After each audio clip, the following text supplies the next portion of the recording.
Live from the National News Studio, Sri Lanka.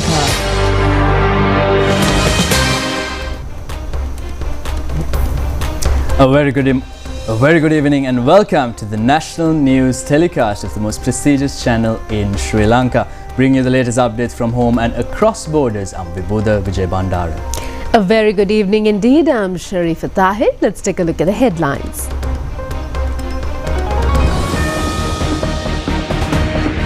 Funeral of the Nightingale of Sri Lankan music, Lata Walpola, will be conducted in the Independence Square next Wednesday.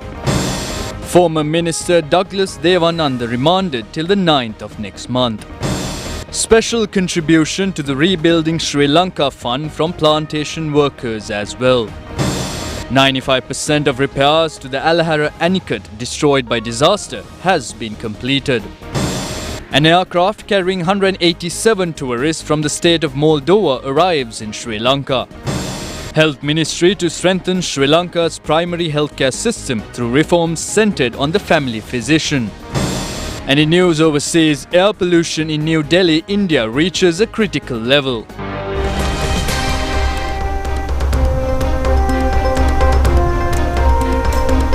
We now move on to those and other stories in detail. The funeral of Nightingale of Sri Lankan music, Lata Walpola, will be conducted in the Independence Square next Wednesday.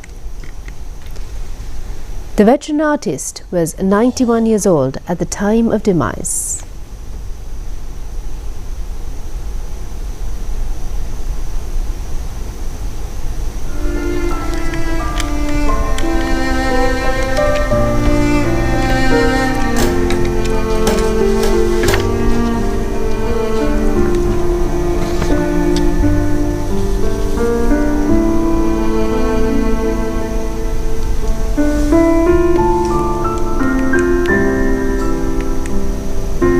She has passed away around 7:30 p.m. yesterday while undergoing treatment at the Sri Jayawardhanapura Hospital. The body will be kept at a private funeral parlour in Baraila till 10 p.m. tonight for the general public to pay their last respects. The final rites will be conducted on the 31st of this month at the Independence Square.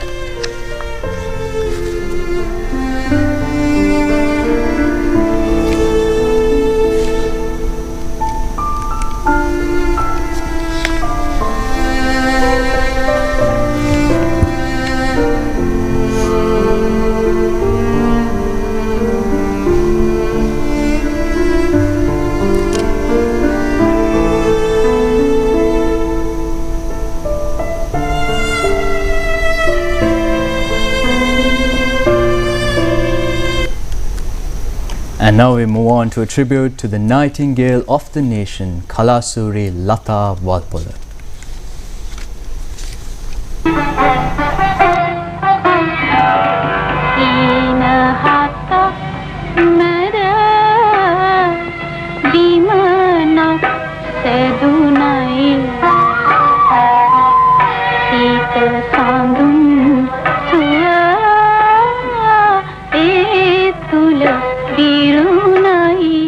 Lata Walpola, born on 11th of November 1934 in Mount Lavinia, was the third child in the family of Joseph Elizabeth. She was baptized as Matarage Rita Genevieve Fernando. Growing up in a devout religious environment, she received her education at St. Anthony's College, Mount Lavinia, where the church became a pivotal turning point in her life.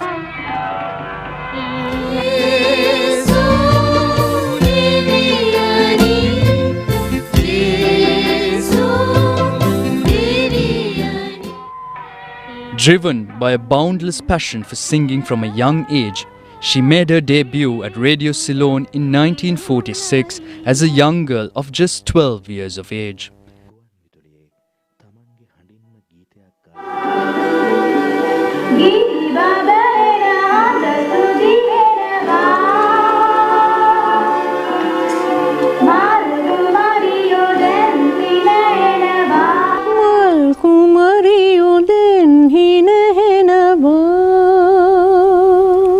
While still a student, she participated in a voice test at the broadcasting station, where the Indian maestro Ratan Jamkar predicted that a highly talented playback singer for local cinema was in the making.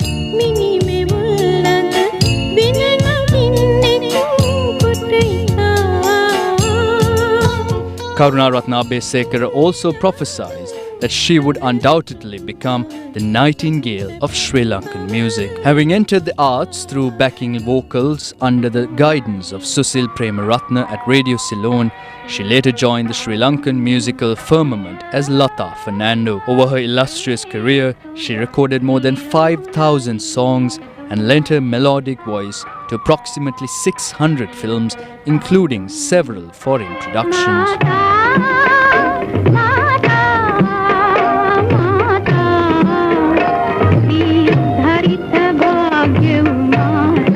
After entering Sri Lankan cinema industry as a playback singer with the film Eda Ra, she gained immense public acclaim for the song Honda Hondama Veya Lowa Kisima Thanaka Naha from the film Prema Taranga.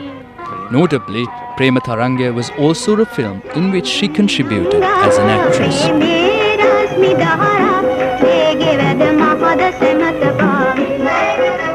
On the 7th of April 1958, she entered into marriage with Dharmadasa Walpola. A mother of 4, her husband and all 4 of her children became popular figures in the Sri Lankan music industry.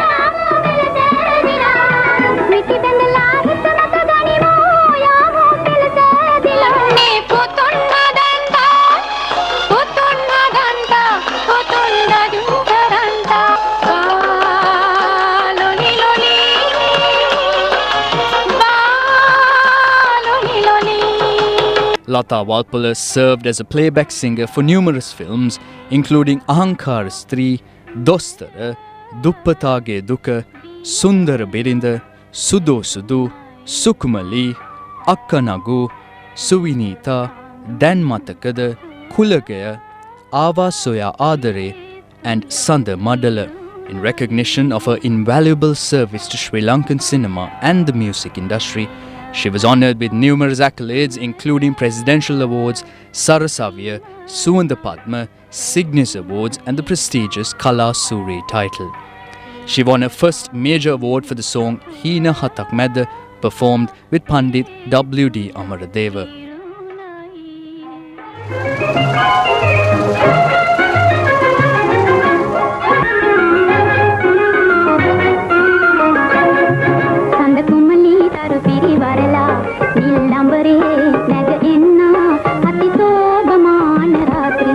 Queen of Song and the Nightingale of the Nation, Kalasuri Lata Walpola enriched the country's artistic landscape for 8 decades.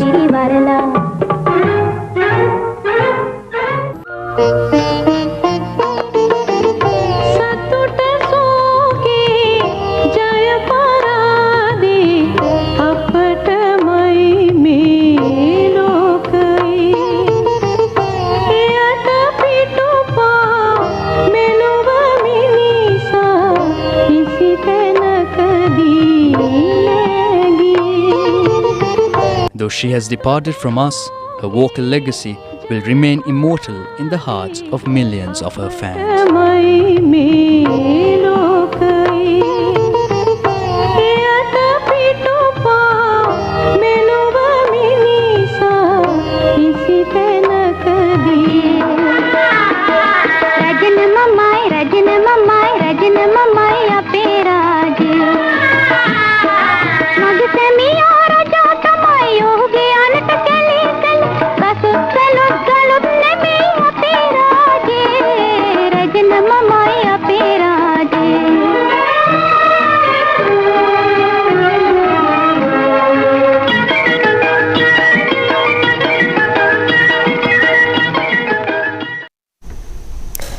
Former Minister Douglas Devananda, who was recently arrested, has been remanded till the 9th of next month after being produced before the Gampaha Magistrates Court today.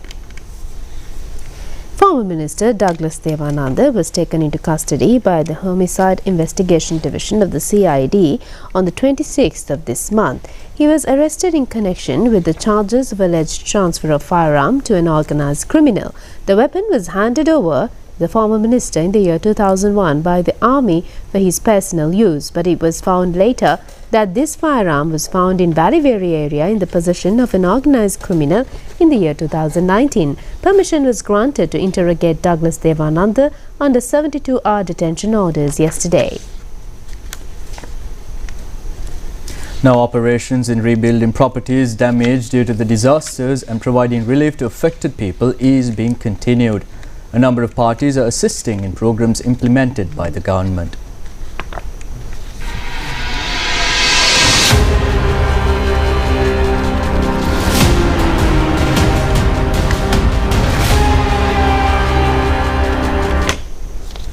A special program to renovate damaged paddy fields in Mahavava Divisional Secretariat Divisions, Puttalam, was held recently.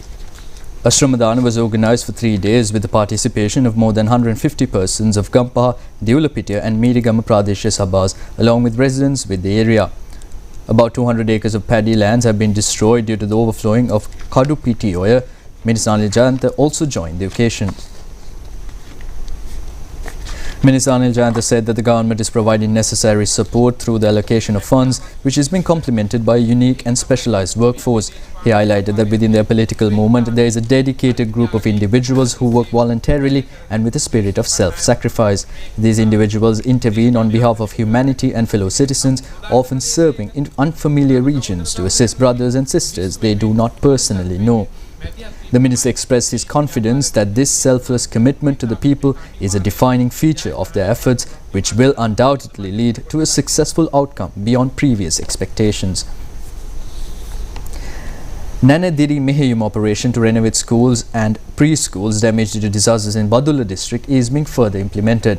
Minister Saman Vidyaratna said that 181 schools and 52 preschools within the education system have been selected for essential renovations and repairs. He noted that due to recent disaster situations, it was not possible for children to attend these schools. In the 181 primary and secondary schools alone, there are over 75,000 students enrolled. The minister explained that the Nanadiri Mehevara initiative was launched with the special goal of providing these children with a safe and secure school environment. He further stated that the program has been extended by an additional 3 days to ensure 100% completion. The sewer system in Valimata has been severely damaged due to the overflowing of the Uma Oya. Renovation is being implemented by the Valimata Pradeshiya Sabha. A stock of dry ration and household items were donated recently to the affected people in Ududumbar area in the central province. It was organised by the Hinguragura Pradeshiya Sabha with the assistance of voluntary organisations. A sum of 108,000 rupees donated by estate workers for the Rebuilding Sri Lanka Fund was handed over to Parliamentarian Krishnan Kalev Chelbi yesterday by Nuwara District Parliamentarian Manjula Suravira Arachi. Employees of Kutiyagala Estate, Bogwantalawa, donated their 1 day's pay for the fund.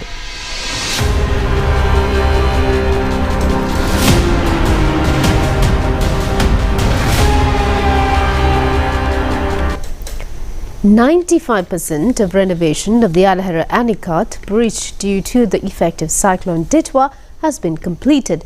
This has been revealed by NPP parliamentarian Sunil Ratnasiri, who conducted an inspection tour there.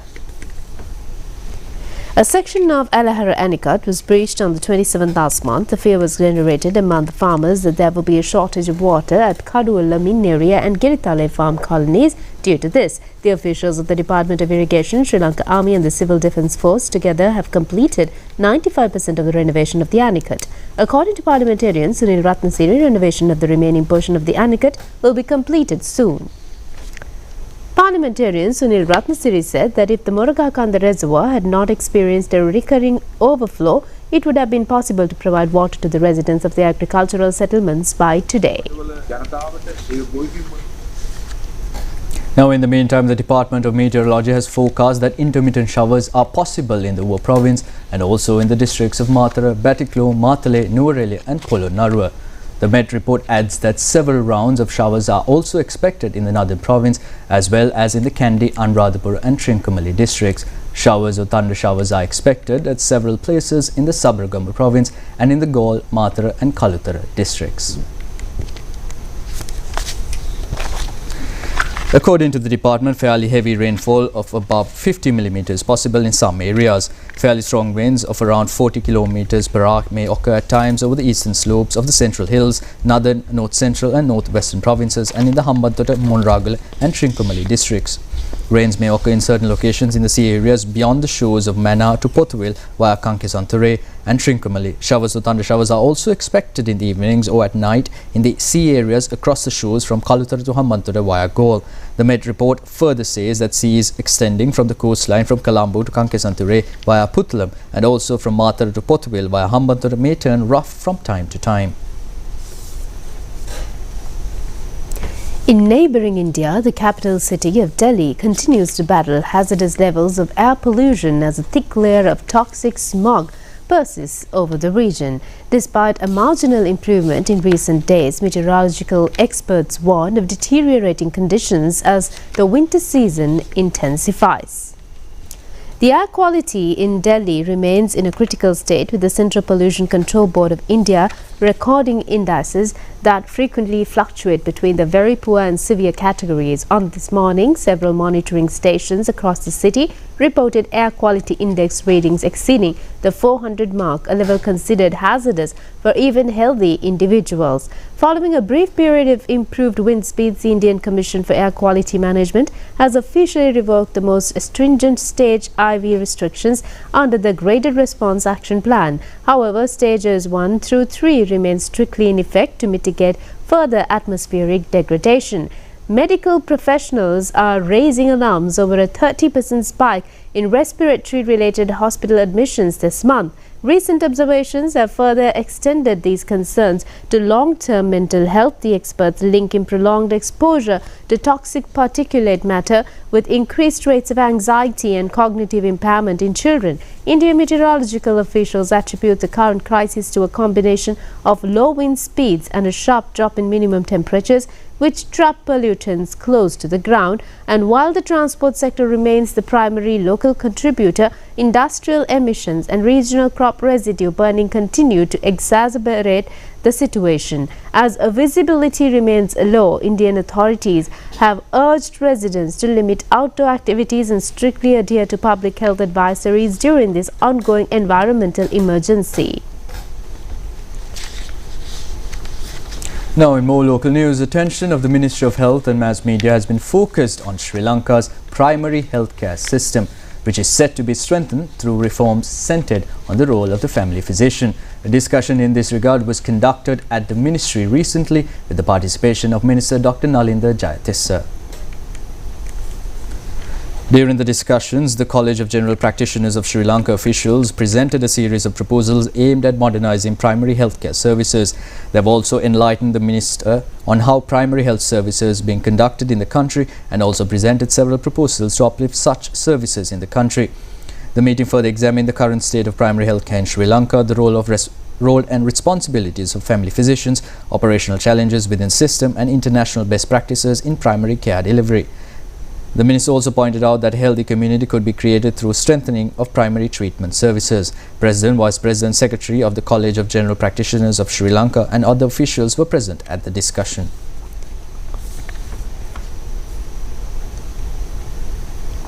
Vision Air commenced its first flight to Sri Lanka yesterday by landing a flight at Mattala International Airport from Kishinev Airport in Moldova.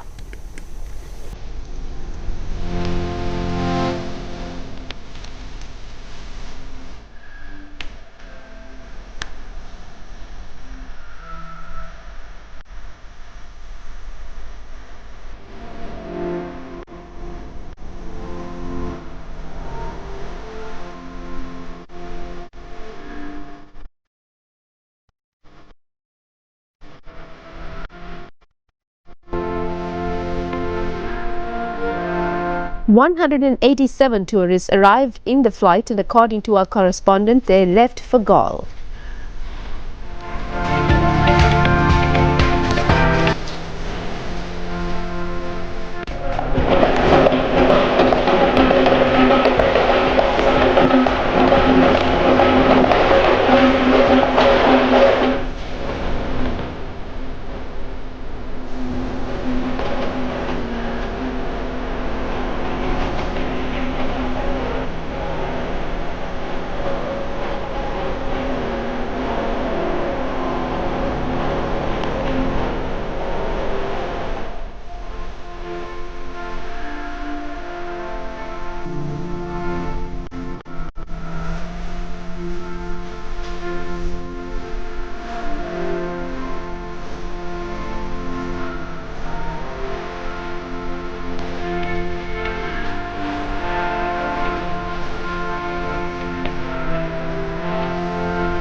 And now for some more local news items. 3 persons sustained severe injuries when the express train from Belyatta to Mardana collided with a motor car which entered the crossing unsafely at Piyagama area, Koskoda. The injured have been admitted to Balapita Base Hospital and Karapiti Teaching Hospital. According to the police, the motor car entered the railway crossing unmindful of the colour light signal system. Father, son and a related female who were in the vehicle have sustained injuries during the incident. Seela Ratana Mawata from Katugampola, Hamangala to Girana has been carpeted and developed. The project was started yesterday with the participation of parliamentarian Jagat Gunawardana. A stretch of 2 kilometers will be developed under this project and a sum of 38 million rupees has been allocated for this purpose.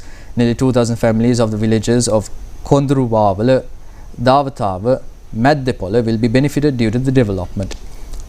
A program to distribute textbooks and shoes to the school children of disaster-affected Giriullagam and Nala villages at Sri Shailarama Vihara, Lolowa Goda, Giriullagam. 3 business institutions of Brescia city in Italy have sponsored the project. This has been organized under the guidance of the chief incumbent of the Shailarama, Venerable Atubode Dhammakiti Thera. The carpeting and development of Rajaman Katavala Road in Mathale commenced recently. A sum of 41 million rupees will be spent on this project. About 800 families of the area will be benefited due to the project. Deputy Minister Gamagidara Tisanayak and a number of others were present. A mobile service program was held yesterday for the people of several villages in Mahiyangana Divisional Secretariat Division affected by the disaster at Sri Sugatarama Vihara, Diula Palace. Steps were taken to issue birth, death and marriage certificates, land deeds, copies of licenses and national identity cards along with other essential documents for displaced persons. A number of items including kitchenware were also donated to them. Badula District Secretary Prabhata Abhivadan and a number of officials joined the occasion. A bus terminal of Sri Lanka Transport Board, Kadruwela, Polonnara will be carpeted and developed at a cost of 35 million rupees. Deputy Minister T.B. Sarath and a group of people's representatives were present at the start of the construction work. A function was held recently in appreciation of retired officers of the 73rd Division of the Sri Lanka Army at Kirivattuduwa, Huamagama. A group of officials who retired after 22 years in active government service were felicitated on this occasion. Meanwhile, a cultural show was held recently at Ritsumeikan Asia Pacific University, Beppu City in Oita Province in Kyushu Island, Japan. It has been named Sri Lankan Week 2025. A function has been held after a gap of 7 years. 56 Sri Lanka students are studying at this university, where students of 109 countries are also studying. The show has been organized by the students of the university.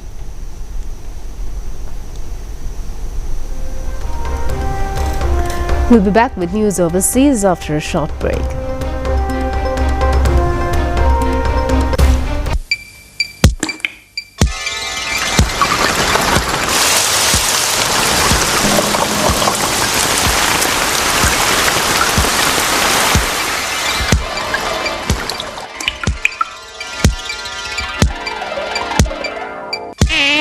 You can make a difference. It is your duty to help eradicate dengue. Clean up your environment at least once a week. A message from the Dengue Control Unit of the Ministry of Health.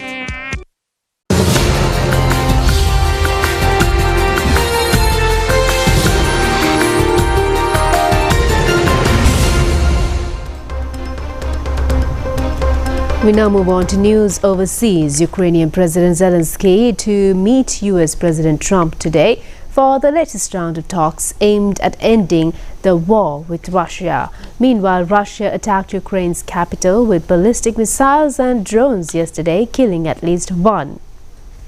The two presidents will discuss an updated version of a US-brokered peace plan, which Moscow is yet to support, as well as separate proposals for US security guarantees. Their meeting at the US President Mar-a-Lago home in Florida follows intense Russian bombardment of Kyiv over the weekend, which Zelensky indicated as a passive move towards peace. Last Friday, a 10-hour missile and drone barrage targeting Ukraine's capital left 32 others injured, local authorities said.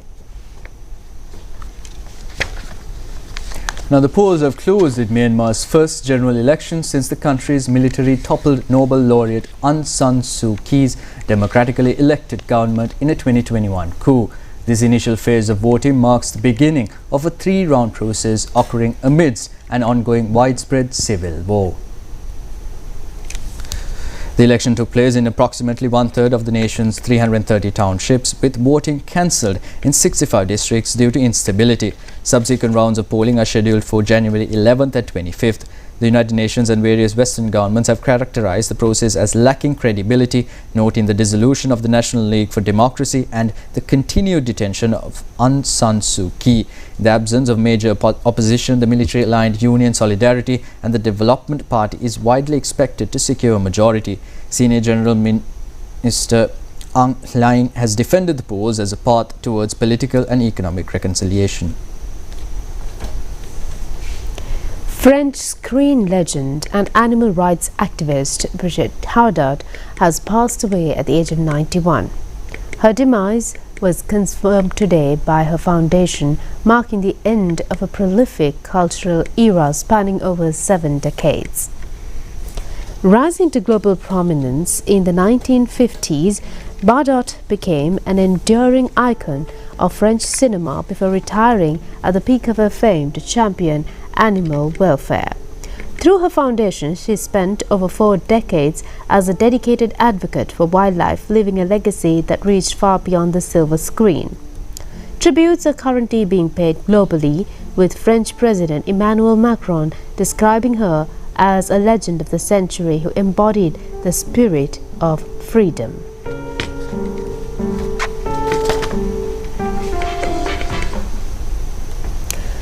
Rare footage of a musk deer has been recorded for the first time in the Diang area of the Giant Panda National Park in southwest China. This offers fresh evidence on the biodiversity protection in the vicinity. The images were taken in the Shentai area at an altitude of nearly 4,000 meters, where steep terrain and harsh weather long limit human activity. The footage shows the animal stopping to scan its surroundings before moving on. The musk deer remains extremely timid and elusive, often called a hermit of high mountains, and places high demands on habitat integrity and low human disturbance. Infrared cameras have also captured activities of other China's protected species. Giant panda Zixi and Zima frolicked the snow, delighting visitors at a panda pavilion specially built for them in Harbin, northeast China. Zookeepers at the pavilion built a slide with snow for the twins, enabling them to enjoy the fun of playing in the snow to the fullest. The giant pandas leaped, tumbled and rolled in the snow, slid down the slide and effortlessly executed somersaults.